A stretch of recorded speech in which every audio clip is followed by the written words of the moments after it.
I'm not the first person to ever say this, but my Survivor experience was one of many highs and many lows.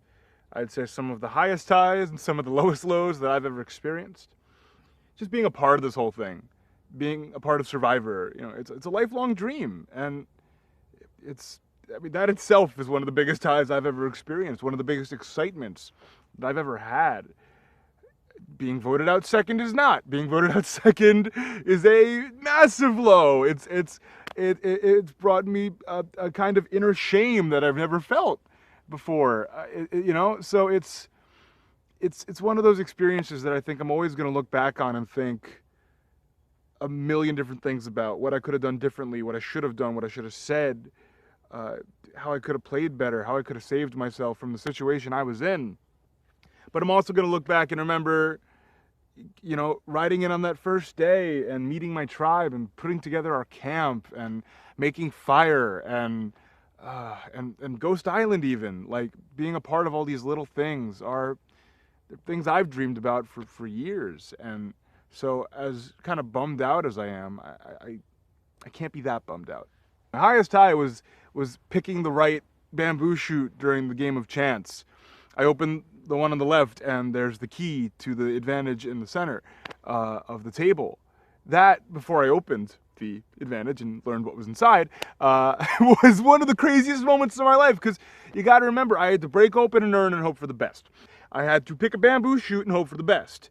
These are all little things that could have had alternative pardon me, these are all little things that could have had alternative endings. They could have resulted in me losing my shelter for the night or me losing my vote at the next tribal council. But instead, somehow, high of highs, most luck I've ever felt in my life, I managed to pull the key to the advantage.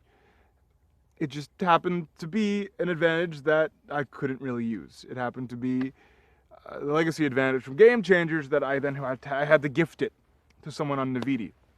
And that was a low. Next to being voted out was the lowest low of the game, because my heart sank. I needed an idol, I needed something that could actually save me at the next tribal. And I didn't get that. Look, you don't intend to be a suspicious person. You don't intend to make people, freaked out, about your whereabouts.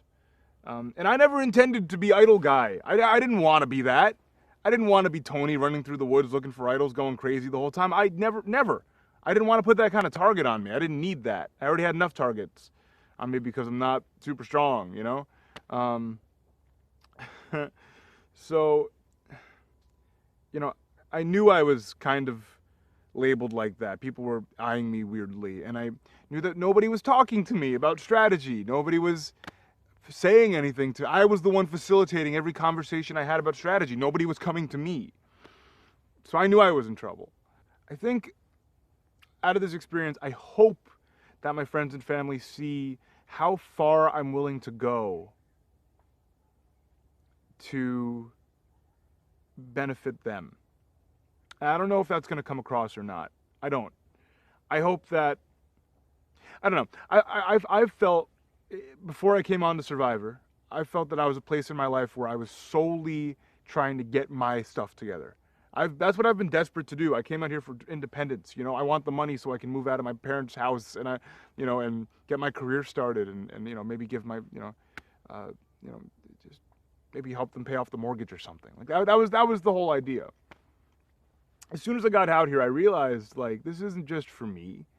If I make it that way, it can be, but it's not. Like, I want to get my siblings through college. I want to support my friends. I want to be able to start my own little business and pay my friends to work with me. Because we're all a bunch of college grads and we need money. We need work. I don't know. I wanted to do all this so I could, help the people around me and help myself at the same time.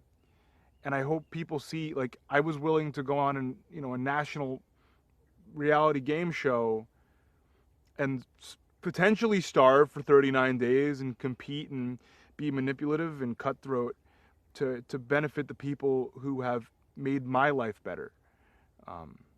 And I hope people see that. I really do. Because I don't want me leaving as quickly as I did to just be kind of read as, well, Jacob tried to win $1 million and he didn't, and good for him, whatever. No, I hope that people see, like, I did this for me, and I also did this for you guys, and I hope you see that, and I hope our relationships are even better because of that.